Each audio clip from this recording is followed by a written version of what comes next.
Si Kim Chu ay naging emosyonal matapos mag-viral ang ilang breakup scene at nakakaiyak na liham ng isang security guard kasi hindi inaasahan ng maraming manonood ng isang simpleng eksena sa noontime show ay mauuwi sa pinaghalong tawa ng kilig at emosyon. Ngunit ito mismo ang nangyari kay Kim Chu matapos mag-viral ang kanyang breakup scene sa It's Showtime at kasunod nito ay ang nakakaiyak na liham mula sa isang security guard na lubos na tumama sa puso ng actress host. Sa social media, mabilis na naging trending topic si Kim matapos mapansing halos hindi na nakahinga sa katatawa habang ginagampanan ng isang nakakatawang breakup skit sa It's Showtime. Ngunit makalipas ang lamang ang sandali, ibang emosyon na naman ang bumalot sa studio nang mapaiyak siya dahil sa isang taos-pusong sulat mula sa isang ordinaryong manggagawa. Maraming netizen na nagsasabing typical Kim Chu talaga. Tawang-tawa ngayon, iyak mamaya. Ngunit para sa maraming viewers, ipinakita ng pangyayaring ito kung bakit nananatiling isa si Kim sa pinakamahal na personalidad sa telebisyon. Ayon po sa breakup scene na pinag-usapan ng lahat sa isang segment ng It's Showtime, napasama si Kim Chu sa isang improvised breakup scene na agad naging viral online. Ayon sa mga viewers, kitang-kita kung paano hirap na hirap pigilan ng aktres ang kanyang pagtawa habang ginaganap ang eksena at habang sinusubukan niyang maging seryoso sa dramatic breakup moment. Paulit-ulit naman siyang tinatawanan ng kanyang mga co-host kabilang si Vice Ganda sa social media clips. Makikitang napayuko si Kim, halos hindi makapagsalita at paulit-ulit na napapahiyaw sa kakatawa. Marami tuloy ang nagsabing hindi scripted ang saya. Ito ang totoong chemistry ng Showtime host. Para sa fans, isa ito sa mga dahilan kung bakit patuloy pa ring patok ang It's Showtime. Matapos ang maraming taon sa ere, ang natural at unscripted na samahan ng host. Bakit patok na patok ang mga kalokohan ni Kim? Hindi may kakaila na si Kim kasi ay isa sa pinaka-natural pagdating sa variety show. Hindi siya takot magmukhang sabaw, magkamali, mapahiya on live television at ayun mismo ang dahilan kung bakit marami ang naaaliw sa kanya. Sa loob ng maraming taon bilang host ng It's Showtime, nakilala si Kim bilang isang very spontaneous, madaling matawa, madaldal, minsan lutang, pero totoong-totoo sa harap ng camera. Maraming viewers ang nagsasabing relatable siya dahil hindi siya masyadong perfect sa TV. Kapag natatawa siya, talagang tumatawa. Kapag naiiyak, hindi siya ito itinatago. At ito rin marahil ang dahilan kung bakit mabilis kumalat online ang kanyang breakup scene. Mula tawanan biglang emosyon ang liham ng isang security guard, ngunit habang puno ng tawanan ang unang bahagi ng usapan tungkol kay Kim. Biglang naging emosyonal ang atmosphere nang basahin sa programang isang liham mula sa isang security guard. Ayon sa ulat, ang liham ay naglalaman ng taos-pusong pasasalamat at paghanga para kay Kim Chu at sa mga host ng It's Showtime. Habang binabasa ang sulat, kapansin-pansin naging emosyonal si Kim hanggang sa tuluyang mapaluha.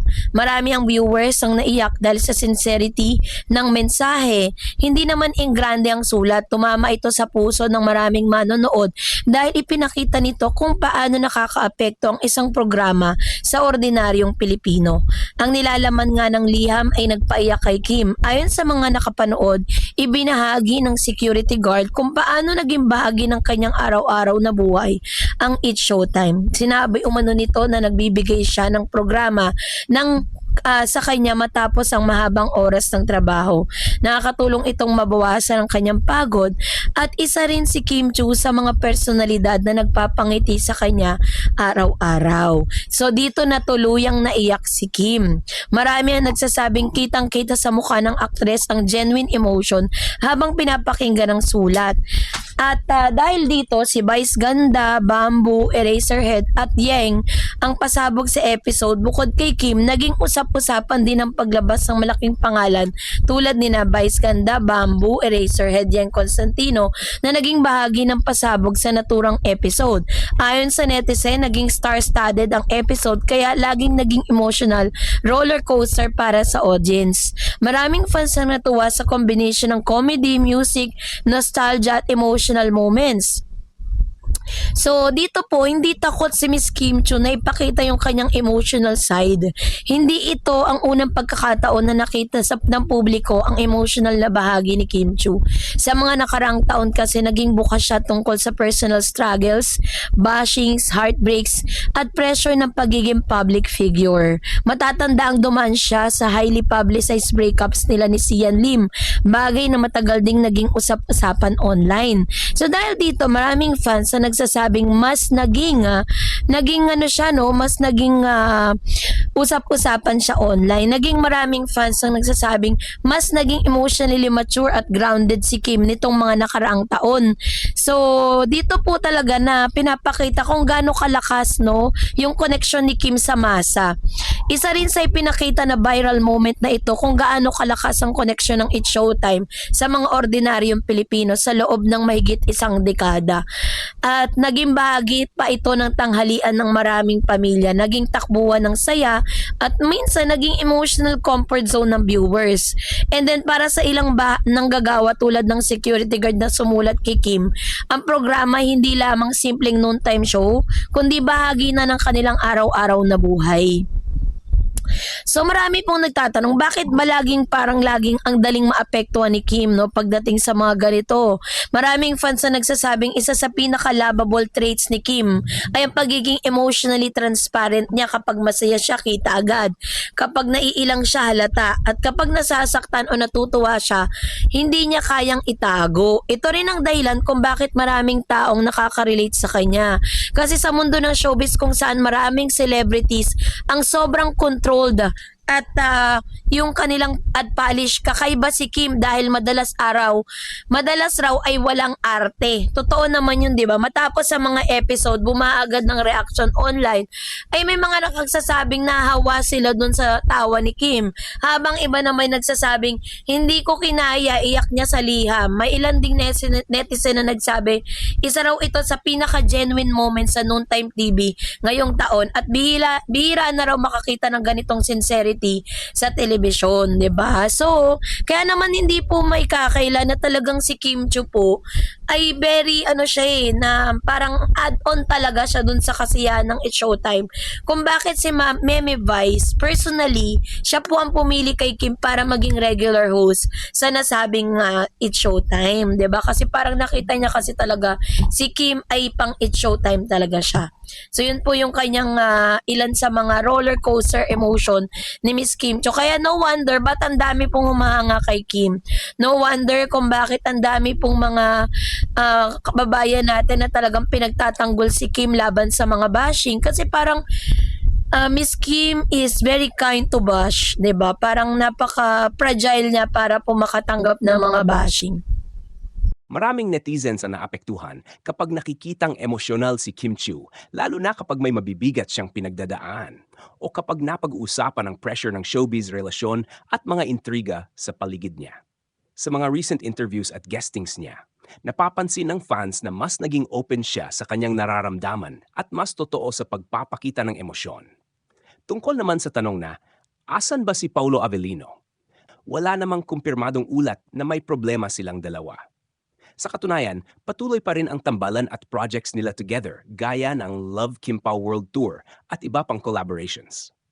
Posible ring naging emosyonal si Kim dahil napuno na siya sa dami ng bashers at intriga, overwhelmed siya sa suporta ng fans, o kaya'y naapektuhan siya sa personal na usapan na tumama talaga sa damdamin niya. Normal lang naman yon. Kahit artista, tao rin sila na napapagod, nasasaktan at nadadala ng emosyon. Kaya maraming fans ang mas lalong humahanga kay Kim dahil kahit dumadaan sa kontrobersya, pilit pa rin siyang lumalaban at nananatiling professional. Si Paulo naman, base sa mga lumalabas na interviews at public appearances, mukhang supportive pa rin kay Kim.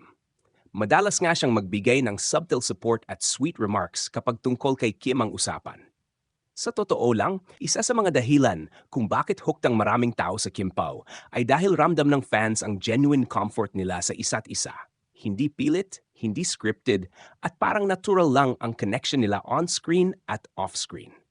Kaya kapag may emotional na eksena o interview si Kim, automatic hinahanap ng fans kung nasaan si Paulo at kung paano siya sumusuporta rito. Sa tingin ko, mas lalong naging interesado ang publiko sa sitwasyong ito Dahil nakita nila ang vulnerable side ni Kim Chiu sanay. Kasi ang maraming tao na makita siyang masayahin, energetic at laging game sa trabaho. Kaya kapag may pagkakataong hindi niya napigilan ang emosyon niya, mas ramdam iyon ng fans at netizens.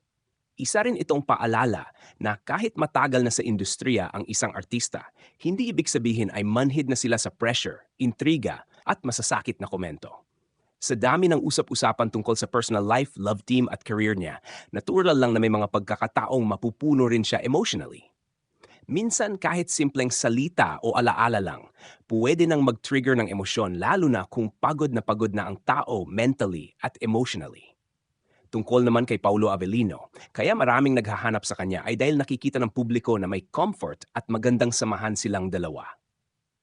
Kapag may pinagdadaanan si Kim, automatic iniisip ng fans kung paano siya sinusupport ni Paulo, whether privately man o sa simpleng presence lang. At sa totoo lang, malaking factor din yon kung bakit patok ang Kim Pao tandem. Nakikita ng tao ang chemistry, concern at natural nilang interaction. Pero mahalaga ring tandaan na hindi lahat ng nangyayari sa buhay ng celebrities ay kailangang ipaliwanag agad sa publiko. May mga emosyon at sitwasyon na personal pa rin. Bilang viewers at fans, okay lang maging concerned, pero mas maganda pa rin kung may respeto sa boundaries nila. Dagdag pa rito, makikita rin kung gaano kalakas ang suporta ng fandom kay Kim. Kapag may emotional moment siya, maraming fans agad ang dumedepensa, nagbibigay ng comforting messages, at nagpapaalala na hindi siya nag-iisa. Ibig sabihin, malalim talaga ang connection niya sa supporters niya after many years sa industriya. Sa kabuuan, ang balitang ito ay hindi lang tungkol sa intriga o love team. Mas nakita rito na si Kim ay tao ring nasasaktan, napapagod at naapektuhan. At iyon marahil ang dahilan kung bakit maraming tao ang mas lalong naa-attach at humahanga sa kanya. Ang balitang ito tungkol kay Kim Chiu ay talagang naging emosyonal para sa maraming fans dahil bihira nating makita si Kim na talagang nahihirapang pigilan ang kanyang nararamdaman sa harap ng publiko. Kilala kasi siya bilang isang taong palangiti, masayahin, makulit, at laging nagbibigay ng good vibes kahit gaano kabigat ang pinagdaraanan niya. Kaya kapag may moment na nakikitang nangingilid ang luha niya o ramdam mong may bigat siyang dinadala, iba ang impact nito sa mga taong sumusubaybay sa kanya. Sa totoo lang, hindi nakapagtataka kung bakit maraming tao ang agad na nagtanong kung nasaan si Paulo Avellino noong naging emosyonal si Kim. Sa dami ng projects, interviews at public appearances nila together, nasanay na ang fans na makita silang parang magkaagapay. Kapag masaya si Kim, madalas nandoon si Paulo. Kapag may nakakatuwang moment, napapansin ng tao kung paano siya tingnan ni Paulo o kung paano sila magbiruan. Kaya noong nakita ng publiko ang emotional side ni Kim, automatic na naging instinct ng fans na hanapin kung may support ba mula kay Paulo.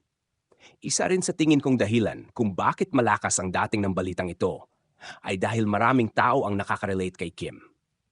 Hindi man artista ang ordinaryong tao. Lahat dumadaan sa punto na sinusubukan mong maging matatag sa harap ng iba kahit pagod ka na emotionally. Minsan kasi may mga taong laging nakikitang strong kaya iniisip ng marami na okay lang sila palagi. Pero ang totoo, may breaking point din.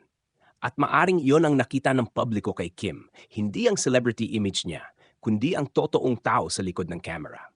Dagdag pa rito, hindi rin may kakaila na matagal ng laman ng intriga at social media discussions si Kim. Simula noon hanggang ngayon, lagi siyang may bashers, may issue, may puna, at may mga taong naghihintay ng pagkakamali niya. Kahit anong gawin niya, may masasabi pa rin ng iba. Kaya siguro may mga pagkakataon na kahit gaano katatag, napupuno ka rin emotionally. Nakakapagod ding maging laging nasa spotlight habang bawat kilos mo ay binabantayan at hinuhusgahan. Pero ang isang maganda rito, mas nakita ng tao kung gaano karaming sumusuporta kay Kim. Nang kumalat ang emotional moment niya, imbes na puro intriga ang pag-usapan, marami ring netizens ang nagpahayag ng concern at pagmamahal. Maraming nagsabi na deserve ni Kim ang genuine happiness dahil matagal na rin siyang nagtiis sa maraming kontrobersya at heartbreaks sa buhay niya.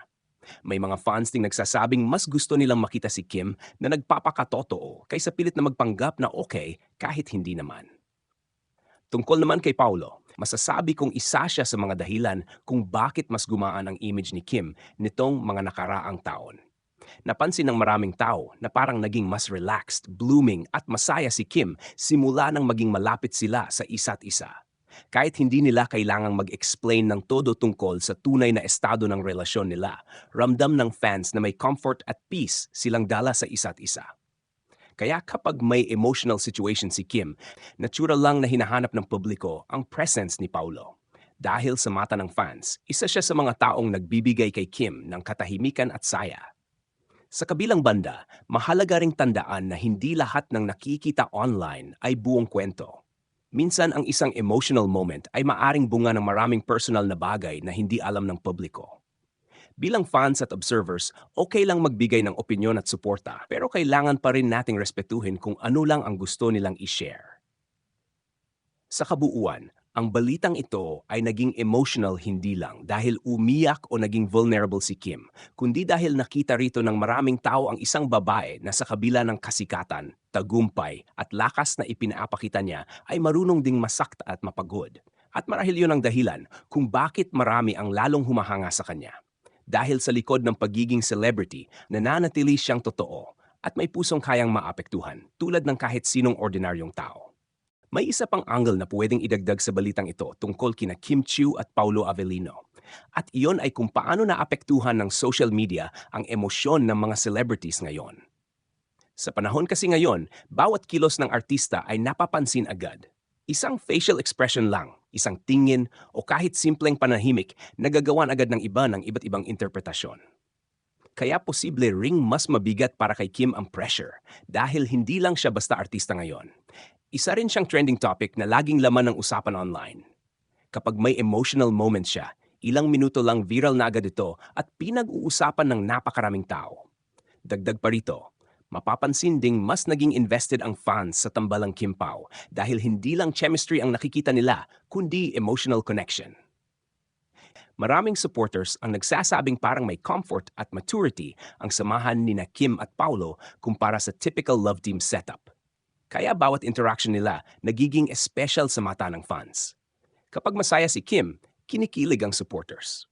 Kapag emotional naman siya, ramdam din ng fans ang concern at gusto nilang malaman kung sino ang nasa tabi niya sa mga ganitong pagkakataon. Isa ring mahalagang punto rito ay ang growth ni Kim bilang tao at artista. Kung ikukumpara siya noon at ngayon, makikita mong mas naging composed siya sa pagharap sa intriga at criticism. Dati mas mabilis siyang maapektuhan o mapiikon sa issues. Pero ngayon, mas controlled at mas maingat na siya. Kaya noong makita siyang naging emotional, maraming fans ang nagsabing baka talagang mabigat ang laman ng puso niya para umabot sa puntong hindi niya naitago ang nararamdaman niya. Pwede ring tingnan ang sitwasyon bilang patunay na hindi sapat ang fame at success para maging immune ang isang tao sa lungkot o emotional exhaustion. Kahit gaano pa kayaman, kasikat o kasuccessful ang isang tao, may moments pa rin na kailangan niya ng emotional support, pahinga, at genuine na taong mapagkakatiwalaan. At dito pumapasok kung bakit mahalaga sa fans ang role ni Paulo sa buhay ni Kim. Dahil marami ang naniniwalang nagbibigay siya ng calmness at stability kay Kim. May mga netizens ding nagsasabi na baka ang emotional moment na ito ay resulta ng matagal ng pag-iipon ng stress. Tandaan nating sabay-sabay ang trabaho, endorsements, public appearances, expectations ng fans, at personal na buhay ng isang artista. Hindi madaling dalhin lahat yon araw-araw habang kailangan mo pa rin ngumiti sa harap ng camera. At sa totoo lang, isa rin sa pinakamalaking dahilan kung bakit maraming tao ang naantig kay Kim ay dahil nakita nila ang resilience niya sa loob ng maraming taon sa industriya. Marami na siyang pinagdaanan. Controversies, heartbreaks, criticism, at pressure, pero nananatili siyang lumalaban. Kaya kapag nakikita siyang nagiging vulnerable, mas nararamdaman ng tao na genuine siya at hindi lang basta nagpapakita ng perfect celebrity image. Sa huli, ang balitang ito ay hindi lang simpleng usapin ng pagiging emosyonal ni Kim o kung nasaan si Paulo. Mas naging simbolo ito ng reality na kahit ang mga iniidolo natin ay pinagdadaanan ding mabibigat na emosyon. At minsan, ang pinaka-importante talaga ay hindi ang intriga, kundi kung paano sila bumabangon at sino ang nananatiling totoo at supportive sa tabi nila sa mga panahon mahirap.